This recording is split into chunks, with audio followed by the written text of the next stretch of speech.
नमस्कार मंडळी, मी कांचन नवमत किचन मराठीमध्ये तुमचं स्वागत आहे। आज आपण करणार आहोत क्रिस्पी असे साबुदाणा वडे। तुम्ही ते बघू शकतात किती छान क्रिस्पी आणि फुललेले साबुदाणे वडे झालेले आहेत। मधून पण हे व्यवस्थित असे शिजलेले आहेत आणि बिलकुल तेलात हे फुटत नाहीत आणि कमी तेल पितात। व्हिडिओ शेवटपर्यंत बघा। चला तर मग रेसिपीला सुरुवात करूयात।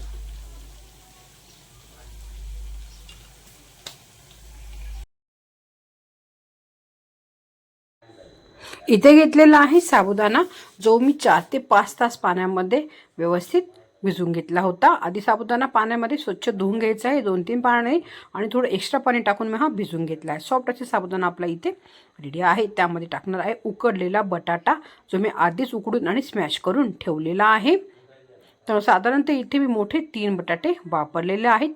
लागले तर अजून आपण टाकणार आहोत। बटाटे किंवा शेंगदाण्याचा कूट कमी झाला तर ते तेलामध्ये साबुदाणा वडे फुटतात।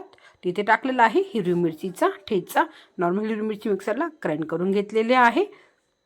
त्याचबरोबर टाकणार आहे चवीनुसार मीठ आणि जिरं। तुम्ही उपवासाला जिरं खात नसेल तर तुम्ही स्किप पण करू शकतात। मीठ टाकलेलं आहे। त्याचबरोबर टाकणार आहे शेंगदाण्याचा कूट। तर मी ते 1 वाटी शेंगदाण्याचा कूट टाकणार आहे। शेंगदाणे व्यवस्थित तव्यावर भाजून घेतले होते आणि मिक्सरला ग्राइंड करून घेतलेले आहेत आणि हे आता व्यवस्थित एकजीव होईपर्यंत मिक्स करून घ्यायचं आहे।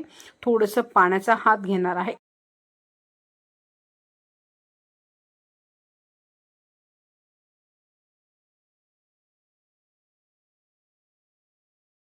आता वडे मला क्रिस्पी बनवायचे आहे, तर त्यासाठी मी इथे टाकणार आहे भगरीचं पीठ।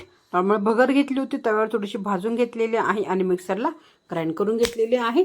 तुम्हाला उपवास नसेल आणि नाश्त्यासाठी बनवत असेल तुम्ही ते तांदळाचं पीठ वापरलं तरीही चालेल। व्यवस्थित एकजीव करून घ्यायचं आहे आणि थोडंसं अगदी पाणी कमी टाकून याचा डो रेडी करून घेऊयात। आणि हा डो मी आता 15 ते 20 मिनिटं साईडला रेस्ट होण्यासाठी ठेवणार आहे। तुम्हाला उपवासाला कोथिंबीर घालत असेल तर तुम्ही या साईडला ह्यामध्ये थोडीशी कोथिंबीर पण ॲड करू।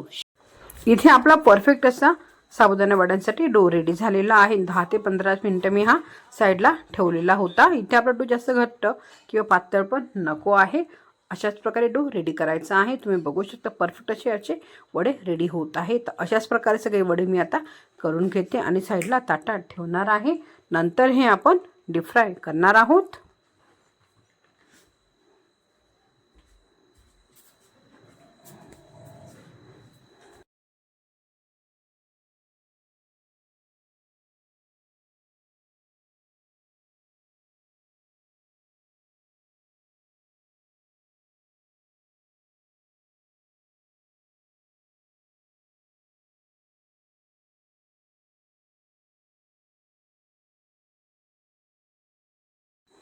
तर वडे तळण्यासाठी तेल पण छान परफेक्ट गरम करून घेतलेलं आहे।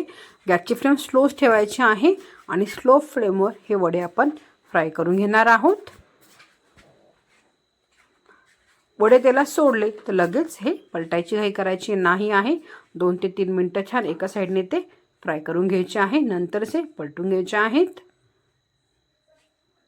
तर एका साईडने आपले वडे छान फ्राय झालेले आहेत। आता मी हे पलटून घेते आणि गॅसची फ्लेम स्लोच ठेवणार आहे। स्लो फ्लेमवर छान क्रिस्पी होईपर्यंत आणि गोल्डन ब्राऊन होईपर्यंत वडे आपण फ्राय करून घेणार आहोत। तुम्ही ते बघू शकता परफेक्ट असे आपले वडे इथे फ्राय झालेले आहेत। हे मी आता काढून घेते आणि हे वड्यांना तळण्यासाठी तेल पण खूप कमी लागतं। तुम्ही इथे बघू शकतात खूप कमी असे तेलकट वडे आपले रेडी होणार आहेत। तर अशाच प्रकारे बाकीचे सगळे वडे पण मी फ्राय करून घेते।